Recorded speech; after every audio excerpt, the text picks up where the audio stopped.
This is Eric and Sukman. We're going to be going over Aria and its effect on HTML. So as you can see here, Aria stands for Assistive Rich Internet Applications, and it's a set of standards created by the W3C to improve accessibility for applications on the web or on mobile for screen readers mostly. It was developed by the HTML Accessibility Task Force and published by the HTML Working Group.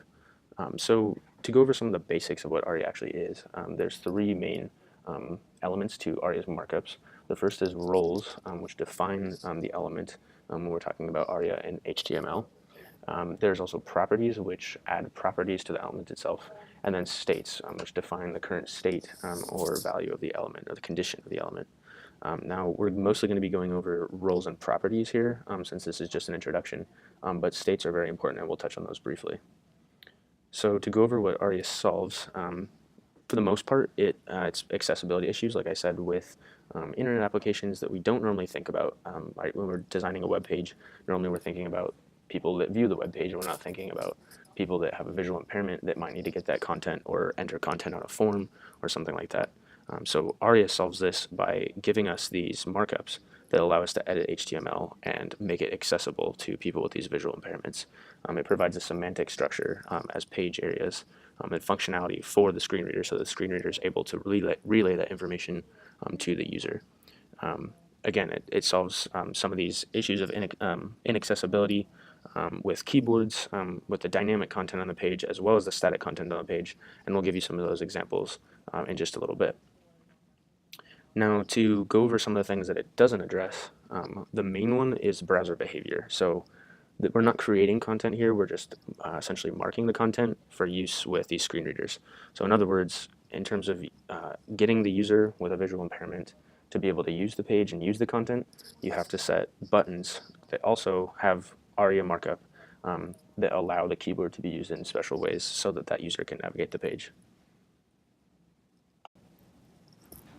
Okay, so I just want to mention a couple of things here before we get started. First is that we're going to assume that you're using Mac OS X on one of the lab machines, and that's just because in order to test the code that we're doing, we're going to be using something called Voice over Utility, which is a Mac app. I'll show you that here. Voice over Utility. We open that up, and you'll get this information here. Now, it's going to look a little bit different on your machine. When you start it, it's going to bring up a little dialog box when you turn it on. And that's because I've already set it up to not display that. The way that you actually activate Voice over Utility is by hitting Command F5. So that's not Command 5, but Command F5. So I'll go ahead and show you how that works here. If I do Command F5, you're going to see some of this information here down at the bottom, and you're actually going to get some audio feedback. Now, when we're doing the demo test in our video, you're not going to hear our audio feedback because that's going to be audio out on our end, but you will hear it on your machine.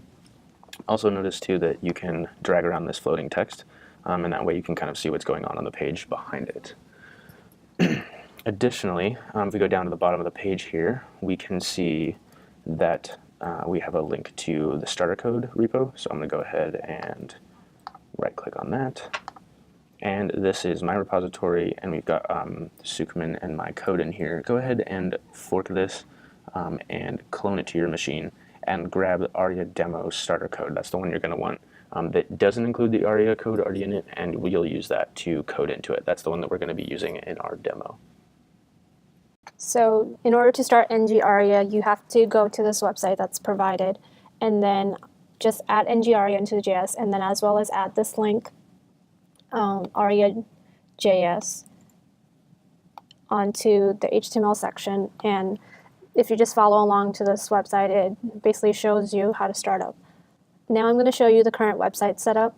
It doesn't have anything other than basic H2, H1 headers, paragraphs, inputs, and then radio buttons and submit as the starter code. And I'm just going to show a demo of what Aria, or what the voice reader me currently does.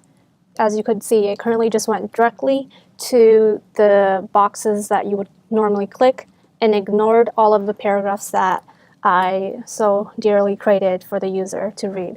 And as Eric mentioned earlier, a person who's visually impaired would not recognize that paragraph unless Aria was there. So the link that we provided at the bottom of this page takes you directly to the tab I'm currently going to show, and it's the first one. This table is a way to connect and correlate the HTML syntax, like the headers, the body, the form, h1 tags, to the role it's actually linked to. So as you can see, if I look at body, for example, it says that the correlating role is document. So I just went into body and added role as document. So let's try a couple here now. Start by adding some roles, and what roles does is basically it adds content to the aria. So when I do role equals document, which basically means that this section of the page is the centerpiece, and it adds that role to it. If I go down to the submit button, I can add a role and let the user know that this button is a button. So that's how you add basic role tags onto your HTML page that helps the user navigate this page, and it actually gives it a focus. Now we're going to start by adding the second thing that I wanted to focus this video on is tab index, which is a way to let the voice reader to know that this is something that is very important and that you actually want it to read it rather than just skipping it over. Okay, so we're going to do properties, which is adding properties to the current elements. As we saw earlier, the voiceover skips this big chunk of words and just goes directly to the things that we normally tell the user to focus on. To actually add the focus back in to like the title of this page, we have to use something called tab index. And the way that you use tab index is we put the focus back in. So to do that, you say 0, which is putting focus back in, and then if you do -1, it takes the focus away. But as you saw, that the default is actually -1. So what I'm going to do, I'm going to go inside the h1 tag and just add the tag. So what it basically just says is tab index equals 0. And this will add the focus back in. And if I run this on here, and you have to refresh the page to do that. So when I push tab, it goes to About Aria, and as you can see at the bottom of the screen, it did say tab, and I'm just going to show that one more time. It says About Aria, and I can actually hear it.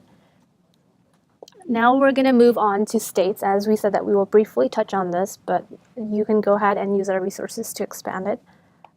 States are mostly used on buttons and indexes and inputs.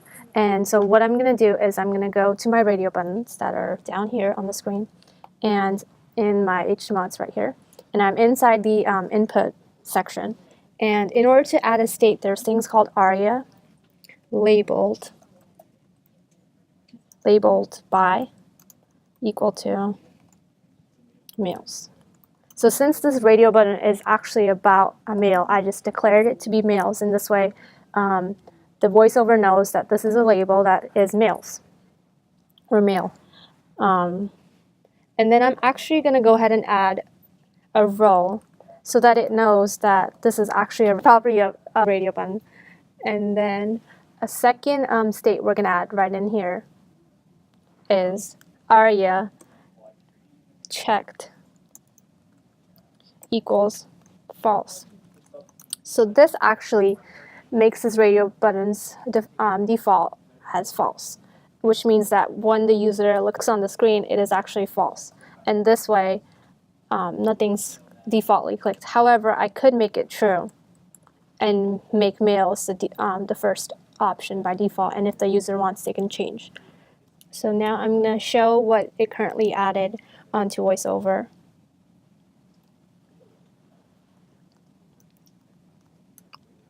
So I'm going to do that one more time to show you that when I went to the male radio button, it actually said radio male. And in order for you to keep track of it, at the bottom of the screen, the radio VoiceOver actually shows what it's saying. So let's do that one more time.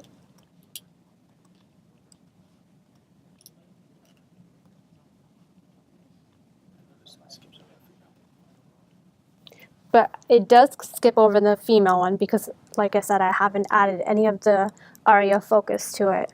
But if I did, it would do the same thing as male. And so that's how you do aria. In order to expand your knowledge or make it more creative, I could go through and add aria buttons to all of it so that when I click tab, it goes through all of it, reading each radio button, each selection.